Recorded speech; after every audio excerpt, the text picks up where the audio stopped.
हाँ जी, electronic commerce की slide number 1 मैं आप लोगों के सामने ओपन कर रहा हूँ। स्लाइड नंबर 1 चैप्टर नंबर 1 को एक्सप्लेन कर रही है, हमारे 11 चैप्टर्स हैं। ये मैंने लास्ट टाइम आपसे बात कर ली थी। तो हम इस चैप्टर नंबर 1 में सीखेंगे कि इलेक्ट्रॉनिक कॉमर्स क्या है और इलेक्ट्रॉनिक कॉमर्स कैसे जो है वो फर्स्ट वेव से सेकंड वेव की तरफ मूव कर गया है। पहले इलेक्ट्रॉनिक कॉमर्स का इतना ट्रेंड नहीं था जितना कि अब हो गया है।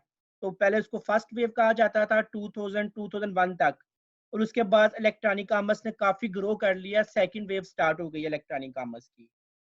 उसके बाद हम सीखेंगे कि इलेक्ट्रॉनिक कॉमर्स के प्लस पॉइंट क्या हैं, इसको यूज़ करने का क्या फ़ायदा हो सकता है, और इलेक्ट्रॉनिक कॉमर्स में भी कुछ लिमिटेशंस भी हैं, उसके बारे में भी बात करेंगे। और साथ देखेंगे कि जब आपका बिजनेस इंटरनेशनली ग्रो करता है, इलेक्ट्रॉनिक कॉमर्स के थ्रू आप कंट्री से बाहर भी अपनी मार्केटिंग कर सकते हैं, अपनी चीज़ें सेल आउट कर सकते हैं। तो देखेंगे कि क्या लिमिटेशंस हैं जब आपका जो है वो कॉमर्स जो है वो कंट्री से बाहर डिफरेंट कल्चर्स तक जाती है। तो इलेक्ट्रॉनिक कॉमर्स की बात स्टार्ट करने से पहले एक और टर्म यूज़ होती है, इलेक्ट्रॉनिक बिजनेस। इन दोनों का डिफरेंस क्लियर होना चाहिए आप लोगों को। कुछ लोग इलेक्ट्रॉनिक कॉमर्स समझते हैं कि जो ऑनलाइन शॉपिंग होती है, जो कि हम इंटरनेट पे करते हैं, वर्ल्ड वाइड वेब पे यानी www पे करते हैं, वो ई कॉमर्स है। लेकिन कुछ लोग ये भी मानते हैं कि ई बिजनेस भी इसी चीज़ को कहा जाता है। लेकिन डिक्शनरी डेफिनेशन ई कॉमर्स और ई बिजनेस की डिफरेंट है। ई कॉमर्स का मतलब ये है कि आप लोग जो है वो अपनी ट्रेडिंग को ऑनलाइन कर रहे हैं, buying and selling of goods and services online करने का मतलब है ई कॉमर्स। और ई बिजनेस का मतलब ये है कि आप अपने बिजनेस के सारे प्रोसेस को, अपने बिजनेस की सारी एक्टिविटीज को, एम्प्लॉयज को, कस्टमर को, बायर्स को, अपने स्टॉक को, अपनी हर चीज को जो ऑनलाइन करते हैं, कंप्यूटराइज करते हैं, तो वो ई बिजनेस है। तो ई कॉमर्स सिर्फ बाइंग एंड सेलिंग के रिलेटेड काम को ऑनलाइन करना ई कॉमर्स है, और अपने सारे बिजनेस की सारी एक्टिविटीज को जो कि आपकी ट्रेडिंग को सपोर्ट कर रही हो, वो एक्टिविटीज भी जब ऑनलाइन कर ली जाएं या इलेक्ट्रॉनिक मीडिया पे ले आई जाएं, तो वो ई बिजनेस होता है। लेकिन ये बुक आपको रिकमेंड ये करती है कि जब हम ई कॉमर्स की बात करेंगे, तो ई कॉमर्स में हमारा ई बिजनेस भी कवर हो जाएगा।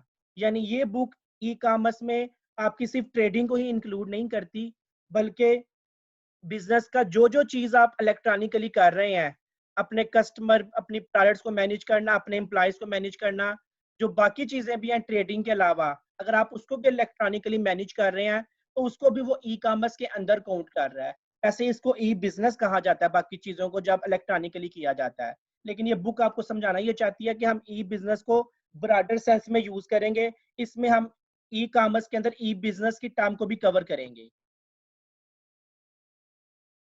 तो यहाँ पे से लिखा हुआ है, in this book the term e commerce is use in its broader sense, और बिजनेस एक्टिविटीज को भी कवर करेगी। जब ई कॉमर्स की बात होगी तो उसमें सिर्फ ट्रेडिंग नहीं बल्कि बिजनेस की सारी एक्टिविटीज की बात की जाएगी।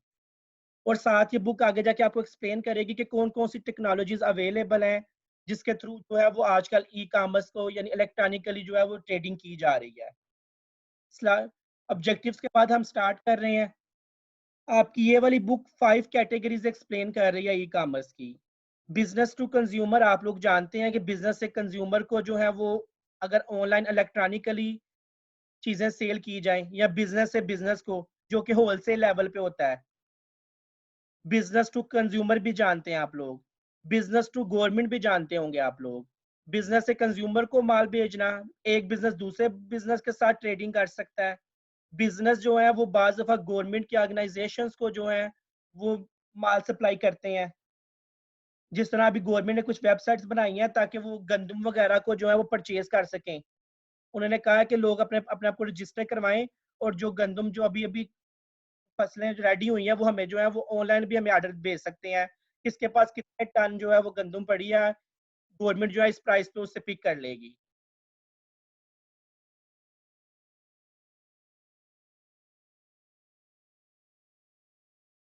अगर आप लोग ये कहना चाह रहे हैं कि हमें ज्यादा टाइप्स का पता है तो ठीक है, लेकिन ये आपकी बुक के मुताबिक जो है ना, यहाँ पे इन्होंने 5 टाइप्स बताई हैं। और इसमें मेन टाइप जो है ये बिजनेस प्रोसेस है। बिजनेस प्रोसेस, इसमें वो एक्टिविटीज जो कि डायरेक्ट ट्रेडिंग से लिंक नहीं है, लेकिन आपके बिजनेस को सपोर्ट कर रही हैं यानी ट्रेडिंग को सपोर्ट कर रही हैं, वो सारी भी जो है उसको उसको भी जो है वो कैटेगराइज कर रहा है ये। कुछ लोग मुझसे क्वेश्चन पूछ रहे हैं, मैं चाह रहा था कि अभी आप क्वेश्चन आप पूछें। मैं नेक्स्ट मूव कर रहा हूँ अगली स्लाइड पे।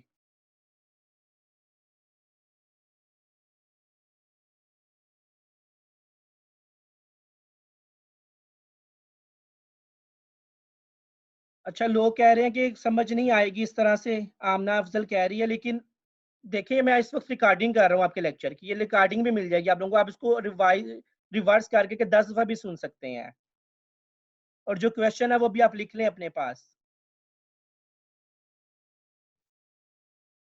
नेक्स्ट मूव कर रहे हैं हम लोग नेक्स्ट स्लाइड पे।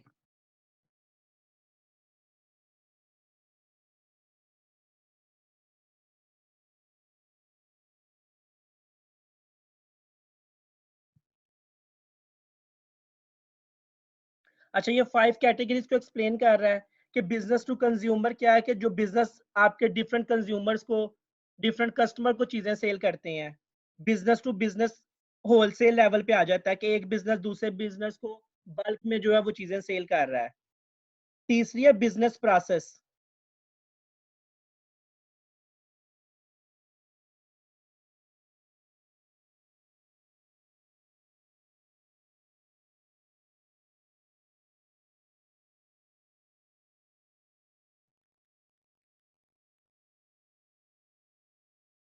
अच्छा, बिजनेस प्रोसेस में क्या आ जाता है, बिजनेस प्रोसेस में वो सारी एक्टिविटीज आ जाती हैं जो ट्रेडिंग से डायरेक्टली लिंक नहीं होती, लेकिन आपके ट्रेडिंग को सपोर्ट कर रही होती हैं। आपके एम्प्लॉइज, आपके स्टॉक मैनेजमेंट, आपके सप्लायर्स, कस्टमर का रिकॉर्ड, और ये सारे जो हैं वो बिजनेस रिलेटेड एक्टिविटीज जो कि ट्रेडिंग से डायरेक्ट लिंक नहीं है, लेकिन ट्रेडिंग के आपके बिजनेस के प्रोसेस को सपोर्ट कर रही हैं। उसको भी इलेक्ट्रॉनिकली किया जा सकता है, उसको भी कंप्यूटराइज किया जा सकता है, उसको वो यहाँ पे जो है वो बिजनेस प्रोसेस कह रहा है।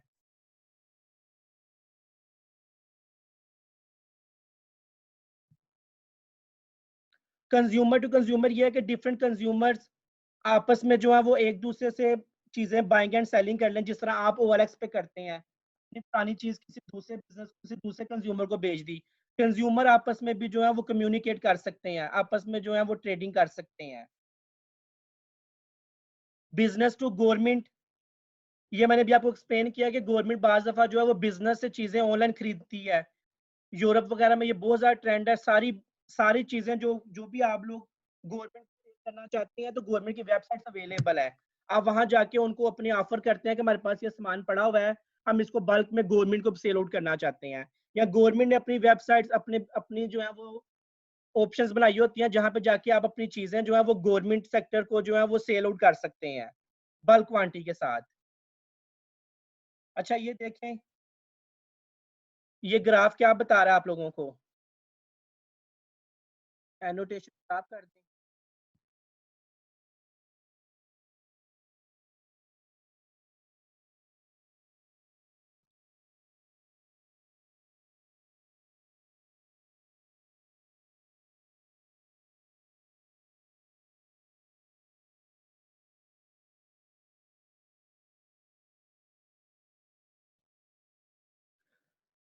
अच्छा, ये आप लोगों को बता रहा है कि ई कॉमर्स ज्यादातर, बहुत कम पोर्शन ई कॉमर्स का आजकल बिजनेस टू कंज्यूमर के दरमियान चल रहा है। बिजनेस टू कंज्यूमर के दरमियान एक स्मॉल पोर्शन जो है वो इलेक्ट्रॉनिक कॉमर्स का रहा है, लेकिन ई कॉमर्स का एक बड़ा हिस्सा जो है वो बिजनेस टू बिजनेस कम्युनिकेशन में यूज हो रहा है, यानी बिजनेस टू बिजनेस ट्रेडिंग में जो है इलेक्ट्रॉनिक कॉमर्स ज्यादा यूज हो रही है।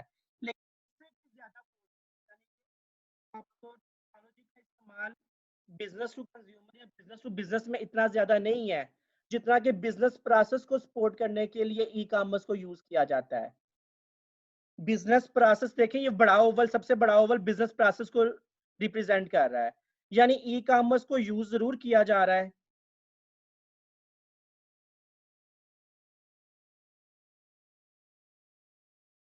ई कॉमर्स को बिजनेस टू कंज्यूमर और बिजनेस टू बिजनेस के लिए यूज जरूर किया जा रहा है, लेकिन इसका एक सबसे बड़ा पोर्शन जो है वो बिजनेस प्रोसेसेस को कवर करने के लिए भी ई कॉमर्स को बहुत ज्यादा यूज किया जा रहा है। यानी कि ट्रेडिंग के अलावा बाकी एक्टिविटीज जो कि ट्रेडिंग को सपोर्ट कर रही हो, कॉमर्स को सपोर्ट कर रही हो, उसको बहुत ज्यादा कंप्यूटराइज किया गया है, जिसको बिजनेस प्रोसेसेस कहते हैं हम लोग।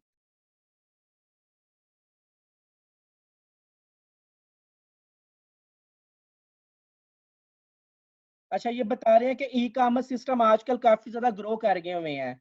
अब ई-कॉमर्स में आप लोग जो है वो इसमें जो है वो डिफरेंट कंपनीज़ आप लोगों के साथ शामिल हो गई हुई हैं, जो कि आपको फंड ट्रांसफर में, पेमेंट वगैरह में हेल्प करती हैं, जिसको इलेक्ट्रॉनिक फंड ट्रांसफर कहते हैं। इलेक्ट्रॉनिक फंड ट्रांसफर करने के लिए आप अपना बैंक अकाउंट यूज़ करने की बजाय डिफरेंट कंपनीज़ हैं, पेपाल है, गूगल पे है, अमेरिकन एक्सप्रेस है, डिफरेंट तरह की सर्विसेज हैं जो कि आपको जो है ऑनलाइन पेमेंट करने के लिए सपोर्ट कर रही हैं। इलेक्ट्रॉनिक कॉमर्स के लिए आपको जो है एनवायरनमेंट दे रही हैं कि आप जो है वो सेफली, सिक्योरली जो है ट्रांज़ैक्शंस कर सकें। इसी तरह नीचे नीचे लिखा हुआ है इलेक्ट्रॉनिक डाटा इंटरचेंज।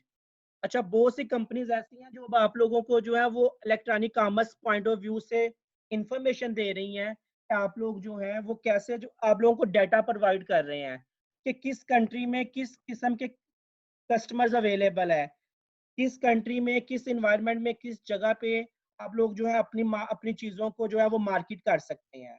तो यानी अब बहुत सी ऐसी ऑर्गनाइज़ेशंस भी आ गई हैं, जो कि आपको ऑप्शन देती हैं कि आपसे डाटा शेयर करती हैं कंप्यूटर से रिलेटेड इन जिस तरह फ़ेसबुक वगैरह की वेबसाइट आप लोग तो इस पे बातचीत करते हैं ना आपस में, लेकिन बिग डाटा हमारी टेक्नोलॉजी में एक ऑप्शन है बिग डाटा के नाम से।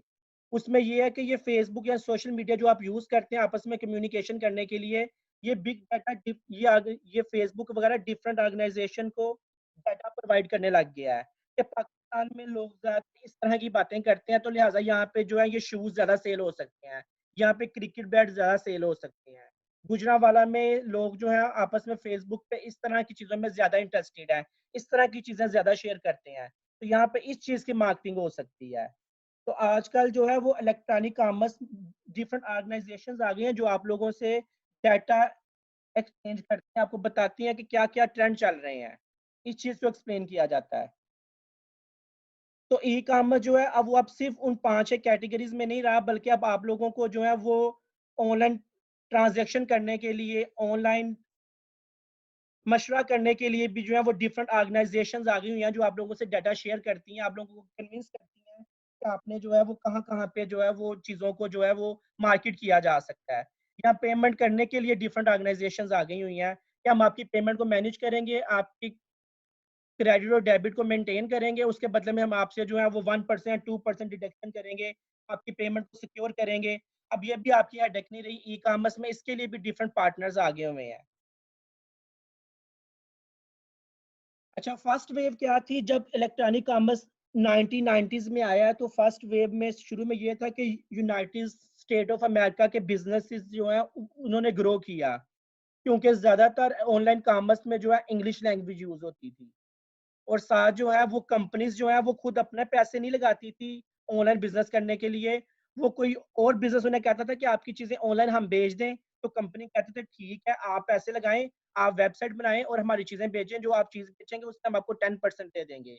लेकिन कंपनी कभी खुद प्लान नहीं करती थी, कोई ऑर्गनाइज़ेशन, कोई मिल, कोई फैक्ट्री खुद प्लान नहीं करती थी, हम अपनी चीज़ें जो है वो ऑनलाइन बेचेंगे या हमने इसके लिए जो है वो फंड रखने हैं या हमने इस पे जो है इन्वेस्टमेंट करनी है।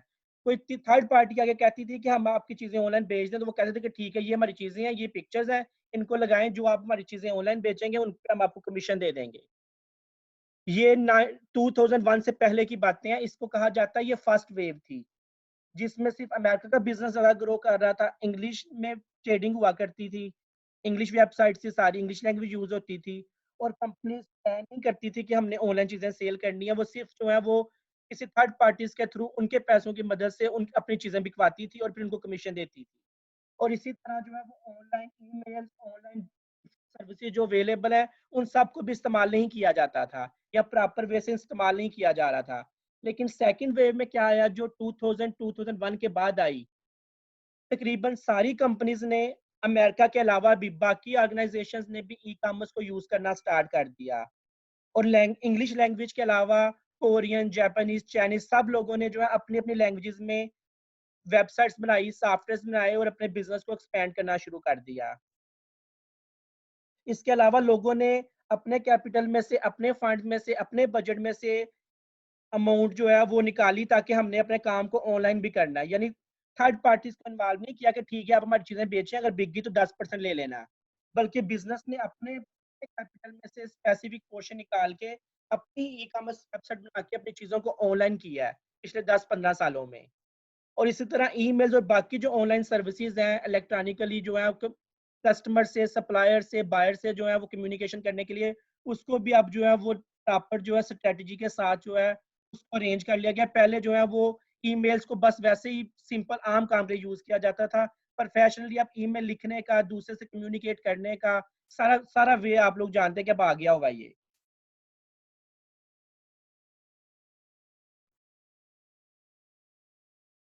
अच्छा, यहाँ वो आपको बता रहा है कि इलेक्ट्रॉनिक कॉमर्स करने के लिए जो है ना वो कुछ सूटेबिलिटी होनी चाहिए, कुछ चीज़ें आप लोगों को फ़ोकस करनी पड़ेंगी। यानी कि सारी दुनिया अगर एक सेम चीज़ बेच रही है, अगर कोई आइटम या सर्विस सारे लोग बेच रहे हैं, तो वो फिर कैसे पता चलेगा कि वो आप लोगों की बेहतर है? तो एक तो ये है कि प्राइस डिफरेंस जो है ना वो मेन है। यानी कि सब लोग कह रहे हैं कि हमारे पास शूज़ पड़े हुए हैं, हज़ारों वेबसाइट्स हैं जो कि ऑनलाइन शूज़ बेच रही हैं। लोगों को कैसे समझ आएगी कि इनमें से ज़्यादा बेहतर कौन-सा है? तो इलेक्ट्रॉनिक कॉमर्स का एक रूल ये है कि जो चीज़ सस्ती है ना, उस तरफ ज़्यादा कस्टमर आ जाएँगे। तो एक चीज़ जिसका रेट का बाकी से फ़र्क है ना, तो एक ये है कि अगर आपकी चीज़ सस्ती है तो आप लोगों को ज़्यादा कस्टमर मिल जाएँगे। सबसे बड़ी एग्ज़ाम्पल मेरे पास चलो अमेज़न.कॉम है, अमेज़न। तकरीबन दुनिया की हर चीज़ ऑनलाइन सेल करते हैं और इनका रेट बाकी तकरीबन दुनिया के सारों से कम है। अमेज़न जो है वो एक सस्ती तरीन वेबसाइट समझी जाती है कि जो शॉकिंग लेवल पे आपको कम रेट देती है। इस वज़ह से इनका इनका बहुत ज़्यादा जो है ना वो कस्टमर है। तो ये स्लाइड आपको एक्सप्लेन ये कर रही है कि ई कॉमर्स में क्या-क्या चीज़ें जो हैं वो सूटेबल हैं। यानी क्या-क्या चीज़ें आपको जो है वो ई कॉमर्स करनी है तो आपको क्या-क्या चीज़ें ध्यान रखना पड़ेंगी। एक चीज़ ये है कि अगर आपकी प्राइस लो है तो आपकी चीज़ बिकेगी। ये शायद कॉमर्स का भी रूल हो सकता है। लेकिन ई कॉमर्स में ये फुल फ्लेज अप्लाई होता है कि 100 वेबसाइट्स हैं तो कस्टमर किस तरफ जाएगा जो चीज़ सस्ती नज़र आ रही होगी। शायद क्वालिटी का फ़र्क बाद में देखा जाए लेकिन पहले प्राइस का फ़र्क जो है वो मैटर करता है। उसके बाद ये चीज़ भी मैटर करती है ई-कॉमर्स में, ई-कॉमर्स को सूटेबल रखने के लिए कि आपकी प्रोडक्ट जो है वो कितनी आराम से पैक होकर डिलीवर हो जाएगी। यानी कि 1 हफ्ते में या 1 दिन में या 24 घंटे में चीज़ पहुँच जाएगी और प्रॉपर वे से पहुँच जाएगी। ये चीज़ भी मैटर करती है। और साथ ये भी मैटर करता है कि जो चीज़ हमने ₹100 की खरीदी है, वो जब हमारे घर पहुँचनी है, डिलीवर होनी है ऑनलाइन, तो वो ₹400 की ना हो। यानी चीज़ ₹100 की है और वो हमें जो है वो घर पहुँचते-पहुँचते ₹400 की पड़ गई है। तो यानी जो चीज़ की वैल्यू है और उसका जो अपना जो उसकी रेट है और उसकी डिलीवरी चार्जेज़ हैं, शिपिंग चार्जेज़ हैं, वो ज़्यादा नहीं होने चाहिए। वो उस चीज़ से कम ही होने चाहिए। इसी तरह से ई-कॉमर्स इस बात को भी समझता है कि अगर आपने लोकल चीज़ बेचने की कोशिश करनी है ना, यानी अनब्रांडेड आइटम बेचने की कोशिश करनी है, तो उसको बेचना, उसका ट्रस्ट क्रिएट करवाना मुश्किल है। लेकिन एक ब्रांड की चीज़ जिसका दुनिया को वैसे ही पता है, जैसे एग्ज़ाम्पल लिखी हुई है, एप्पल का आईफ़ोन, उसको बेचना बहुत आसान है ऑनलाइन। तो ब्रांडेड चीज़ों की मार्केट ज़्यादा है, जबकि नॉन ब्रांडेड लोकल चीज़ों के लिए जो है ऑनलाइन जो है आपको आपको उसके लिए मार्केट करना पड़ता है बहुत ज़्यादा। नेक्स्ट मूव कर रहा हूँ। तो ई-कॉमर्स अगर एडवांटेज देखा जाए तो सबसे बड़ा इसका एडवांटेज ये है कि ये आपकी सेल्स को इंक्रीज़ कर देता है। आपकी सेल्स को सिर्फ़ लोकल प्रीमिसेस की बजाय नेशनल और इंटरनेशनल लेवल तक ले जाता है, अगर आपने अच्छा इसको मार्केट किया हुआ है। इसी तरह अगर आपने ई-कॉमर्स में चीज़ों को अच्छे तरीके से सेल करने के लिए वेबसाइट बनाई है और आपने अपने ऑर्डर टेकिंग के प्रोसेस को अच्छे से मैनेज किया है, तो आपको बहुत से लोग क्वेश्चन ही पूछेंगे, आपको सेल्स से रिलेटेड क्वेश्चंस नहीं आएँगे कि ये चीज़ जो है और क्या-क्या है आपके पास और क्या-क्या आपके पास? हमें क्वालिटी दिखाएँ, हमें ये चीज़ें दिखाएँ और कौन-कौन सी प्रोडक्ट्स अवेलेबल हैं और कौन-कौन से साइज़ अवेलेबल हैं। अगर आपने अपनी प्रोडक्ट को अच्छे तरीके से डिस्प्ले किया हुआ है, तो आपको बहुत सी इंक्वायरी से बच जाते हैं। बल्कि आप लोगों की वेबसाइट पे आके कस्टमर को आइडिया हो जाता है कि ये चीज़ इतने की है, ये चीज़ इतने की है, ये 100 पीस लूँगा तो इतने की है। तो अगर आपने अपनी ई-कॉमर्स सेल को और उसके ऑर्डर टेकिंग प्रोसेस को अच्छे से मैनेज किया हुआ है, तो बहुत सी इंक्वायरीज़ और बहुत सी प्राइस के बारे में क्वेश्चन से आप लोग जो है अपने आप को बचा लेंगे। डायरेक्ट आपको कस्टमर मिलता है जो आपको ऑर्डर पुट करता है, अच्छी ई-कॉमर्स वेबसाइट में। इसी तरह ई-कॉमर्स वेबसाइट आपको ऑप्शन देती है कि आप लोग जो है आपके बायर जो है वो ज़्यादा हो जाते हैं। परचेज़िंग आप लोगों को सेल्स की अपॉर्च्युनिटीज़ आप लोगों के लिए बढ़ जाती हैं। इसी तरह आप जब आपके पास कस्टमर बढ़ जाएँगे, मार्केट बढ़ जाएगी, तो आप लोगों के पास ऑप्शन आ जाएगी, आप लोग जो है वो नेगोशिएशन की और आप लोगों के पास डिलीवरी टर्म्स की ऑप्शन आ जाती हैं। ई-कॉमर्स में आप लोगों के पास ज़्यादा ऑप्शन है, डिफरेंट तरह के बिज़नेस इन्वॉल्व हैं जो कि आपकी प्रोडक्ट को सेल करने के लिए तैयार हैं। डिफरेंट तरह की ऑर्गनाइज़ेशंस अवेलेबल हैं जो कि आपकी ऑनलाइन बिज़नेस ऑनलाइन अकाउंट्स की ट्रांजैक्शन को मैनेज करने के लिए सपोर्ट कर रही हैं। तो आपके पास ई-कॉमर्स में अब आजकल बहुत सी ऑप्शंस अवेलेबल हैं, जिससे आप अपनी चीज़ों को डिलीवर करने के लिए भी डिफरेंट ऑप्शंस अवेलेबल हो गई हैं और अपने ट्रांज़ैक्शन को मैनेज करने के लिए भी डिफरेंट ऑप्शंस अवेलेबल हैं। इसी तरह अगर आप ऑनलाइन ट्रांज़ैक्शन कर रहे हैं, तो आप लोगों के जो है वो सारा कुछ कंप्यूटराइज़्ड हो गया है, उसका ऑडिट करना, पेमेंट को मैनेज करना आसान हो गया है। आप एक कस्टमर को डिफरेंट दुकानों पे घूमना-फिरना नहीं पड़ेगा, वेबसाइट पे घर बैठ के वो चीज़ों को सर्च कर सकते हैं, तो आपकी ट्रैफ़िक और पोल्यूशन वगैरह को कंट्रोल करने में आसानी हो गई है। इसी तरह से बहुत से दूर के इलाके जो कि डिफरेंट जगहों पे, डिफरेंट ब्रांड्स पे, डिफरेंट शॉप्स विज़िट नहीं कर सकते हैं, तो आप उन तक को भी अपनी चीज़ें जो है पहुँचा सकते हैं, बहुत से रिमोट एरियाज़ को भी। नेक्स्ट मूव कर रहा हूँ, मैं आपके क्वेश्चंस लेता हूँ अभी। लेकिन ई-कॉमर्स कुछ चीज़ों को नहीं कवर कर पाती। ई-कॉमर्स में सबसे बड़ा इश्यू ये है कि आप अपनी जो पेरिशेबल चीज़ें हैं, खाने-पीने की बहुत सी चीज़ें, आप उसको पहले से तैयार करके डिस्प्ले नहीं कर सकते हैं। कुछ ऐसी चीज़ें जो कि ज़्यादा लॉन्ग टर्म नहीं चल सकती हैं, उसको बेचना, उसको मैनेज करना, उसको ऑनलाइन डिलीवर करना एक बहुत बड़ा रिस्क है।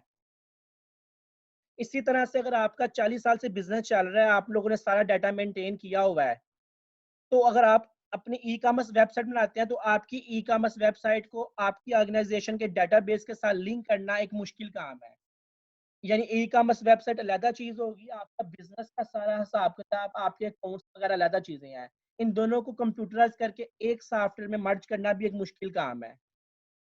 इसी तरह जब आप अपने बिज़नेस को एक्सपैंड करते हैं, नेश आपके लोकल लेवल से नेशनल लेवल पे और इंटरनेशनल लेवल पे जाता है, तो कल्चरल और लीगल ऑब्स्टेकल्स आती हैं। मेबी आप इंग्लैंड में बड़ा अच्छा शैंपेन का बिज़नेस कर रहे हो, लेकिन वो अब आप जो है वो पाकिस्तान में नहीं बेच सकते अपनी वो वेबसाइट के थ्रू। इसी तरह से बहुत से जब आप अपने बिज़नेस को एक्सपैंड करते हैं, तो डिफरेंट कल्चर्स में कोई चीज़ एक्सेप्टेबल है, कोई चीज़ एक्सेप्टेबल नहीं है। ये एक प्रॉब्लम आती है, लैंग्वेज बैरियर आती है। और सबसे बड़ा एक इश्यू ये भी आता है कि आपका ट्रस्ट इश्यू बनता है। अगर आपने कोई चीज़ अपने लोकल एरिया में बेच रहे हैं और वो नॉन ब्रांडेड और न्यू बिज़नेस है दुनिया के लिए, तो वो भी आप लोगों के लिए ई-कॉमर्स में उतना ज़्यादा हेल्पफुल नहीं रहेगा। उसके लिए भी आपको जो है वो पहले ट्रस्ट क्रिएट करवाना पड़ता है। तो ब्रांड्स नॉर्मली ज़्यादा ईज़ी जो है वो ई-कॉमर्स के थ्रू जो है वो अर्निंग में चले जाते हैं, लोकल बिज़नेस की बजाय। अच्छा, क्योंकि ई-कॉमर्स आपके बिज़नेस को इंटरनेशनल लेवल पे लेके जाता है, तो इसके लिए कुछ कुछ प्रॉब्लम्स हैं। एक तो सबसे बड़ा इश्यू जो है वो ये है कि आपको जो है आपका ब्रांड होना चाहिए, ये बात हो गया कि ब्रांडेड बिज़नेस के लिए ज़्यादा आसान होता है। लैंग्वेज इश्यू है। ई-कॉमर्स में जब आप लोग इंटरनेशनल लेवल पे जाते हैं तो लैंग्वेज बैरियर आता है। आप लोगों को जो है वो अपने वेबसाइट को डिफरेंट लैंग्वेजेज़ में अडॉप्ट होने वाला, डिफरेंट कल्चर्स के मुताबिक जो है वो एडजस्ट करने वाला बनाना चाहिए। इसी तरह से ई-कॉमर्स में आप लोगों को जो है इंफ्रास्ट्रक्चर का प्रॉब्लम आ सकता है कि आपका जो है वो नेटवर्क, आपकी वेबसाइट, आपकी एप्लीकेशन जो है वो कहाँ तक एक्सेसिबल है। डिफरेंट कंट्रीज़ में एक्सेस हो सकती है कि नहीं हो सकती है। आपकी चीज़ों को डिलीवर करना जो है वो बाकी कंट्रीज़ में पॉसिबल है कि नहीं है। ये भी इश्यूज़ हैं इंटरनेशनल लेवल पे जाके ई-कॉमर्स में।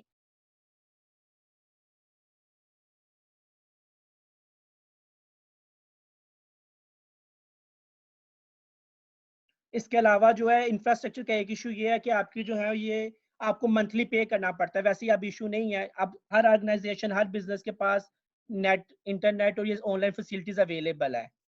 तो ये जो मैंने लिख दिया इस पे कि ये आजकल इश्यू नहीं है कि आपकी जो है वो इलेक्ट्रॉनिक कॉमर्स में जो आपको मंथली पे करना पड़ता है चार्जेज़, तो अब आप इंटरनेट और ये सारी चीज़ें जो हैं ये आपने वैसे भी अब आम हो गई हुई हैं। ये हर बिज़नेस यूज़ कर रहा है। तो इसके लिए सेपरेट कोई चार्ज पे नहीं करना पड़ता। तो ये हम इश्यू खत्म कर सकते हैं। आजकल बिज़नेस के लिए इंफ्रास्ट्रक्चर इश्यू नहीं है, यानी कि नेट लगवाना और नेट को मेंटेन रखना अब इश्यू नहीं रहा होगा आजकल। ये समरी आ गई है लास्ट पे। इसमें बताया हुआ है कि हमने भी बात किया कॉमर्स क्या होता है, इलेक्ट्रॉनिक कॉमर्स क्या है। इलेक्ट्रॉनिक कॉमर्स की फर्स्ट वेव क्या थी जब अमेरिका का बिज़नेस चल रहा था, सिर्फ़ इंग्लिश में वेबसाइट्स थी और इंग्लिश और ब्रांड चल रहे थे। और सेकंड वेव में जो है वो डिफरेंट ऑर्गनाइज़ेशंस आई, उन्होंने आपको ऑनलाइन पेमेंट की ऑप्शन दी, ऑनलाइन डाटा शेयरिंग की ऑप्शन दी और आपके लोकल बिज़नेस दूसरे कंट्रीज़ के बिज़नेस भी ग्रो हुए, जिन्होंने अपनी लैंग्वेजेज़ में अपनी वेबसाइट बनाई, अपने कल्चर के मुताबिक अपनी वेबसाइट्स बना के बिज़नेस में इंक्लूड हो गए। और समरी में उसने लिखा हुआ है कि साथ जो है वो आपकी जब आप कुछ प्लस और नेगेटिव पॉइंट्स की बात की हमने ई-कॉमर्स की, और साथ हमने बात किया कि जब आपका इलेक्ट्रॉनिक बिजनेस ग्लोबल लेवल पे जाता है, इंटरनेशनल बॉर्डर क्रॉस करता है, तो फिर वहाँ पे लीगल इशू, लैंग्वेज इशू और ट्रस्ट इशू आ जाते हैं। वो भी ई कॉमर्स की रास्ते में जो है एक बहुत बड़ी हर्डल है। अच्छा, मैं आप लोगों से दूसरा सेशन शेयर कर रहा हूँ। हो सकता है आवाज़ ना ही हो, लेकिन मेरे पास रिकॉर्डिंग हो गई है इस लेक्चर की। तो मैं दूसरा आपसे आपसे जो है वो आईडी शेयर करता हूँ और आपसे जो है वो क्वेश्चन आंसर सेशन रखते हैं अपना।